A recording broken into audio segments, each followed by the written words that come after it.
কোরআনের একটা আয়াত আছে, ওয়াবিল ওয়ালিদাইনি ইহসানা, তোমরা পিতামাতাকে তাজিম করো, সম্মান করো, ইজ্জত করো। এই কথাটা আমি আনছি এই জন্য যে আমার এলাকায় আমি দেখি আমাদের ভাই বোনেরা যথার্থ তাদের পিতামাতাকে সম্মান করে না। নবী পাক সাল্লাল্লাহু আলাইহি ওয়াসাল্লাম হাদিসে পাকে ইরশাদ করেছেন, আল জান্নাতু তাখতা, আমার হুজুর আছেন, আল জান্নাতু তাখতা আখদামিল উম্মাহাত, তোমার পিতামাতার পায়ের নিচে তোমার জান্নাত। জোরে সোরে বলেন না সুবহানাল্লাহ। পিতামাতা যদি সন্তুষ্ট থাকে সন্তানের উপর, সেই সন্তানের জন্য জান্নাত ওয়াজিব হয়ে যাবে। আল্লাহর হাবিবের এক সাহাবী ছিলেন হযরত আলকামা রাদিয়াল্লাহু তাআলা আনহু। এই আলকামা সাখরাতের বিছানায় যখন শুয়ে গেলেন তখন আল্লাহর হাবিবের কাছে খবর গেল যে আলকামার সাখরাত চলছে।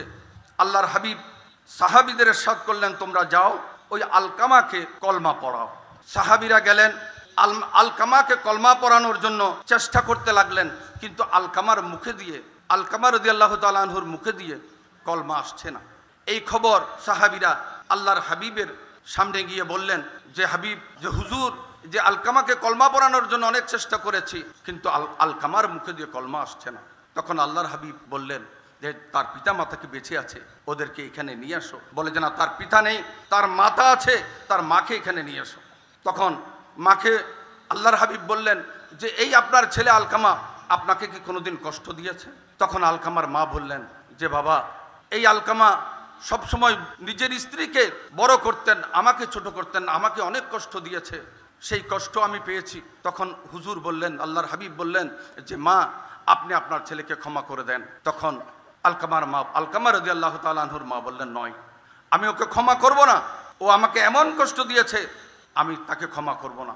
তখন আল্লাহর হাবিব বললেন যে লাকড়ি, কেরাসিন এবং জ্বালানোর সমস্ত জিনিসপত্র আঞ্জাম দাও, এই আলকামাকে মৃত্যুর আগে সাকরাতের এই অবস্থাতেই তাকে জ্বালিয়ে দাও, তার জাহান্নাম এখান থেকে শুরু হবে, তার জন্য জান্নাত নেই, তার জন্য জাহান্নাম। তখন এই কথা শুনে আলকামার মা হু করে কেঁদে দিয়ে বলল, নয় বাবা, আমার ছেলেকে পোড়াসনি, আমার ছেলেকে আমি ক্ষমা করে দিলাম, আমার অন্তর থেকে আমি আমার ছেলেকে ক্ষমা করে দিলাম।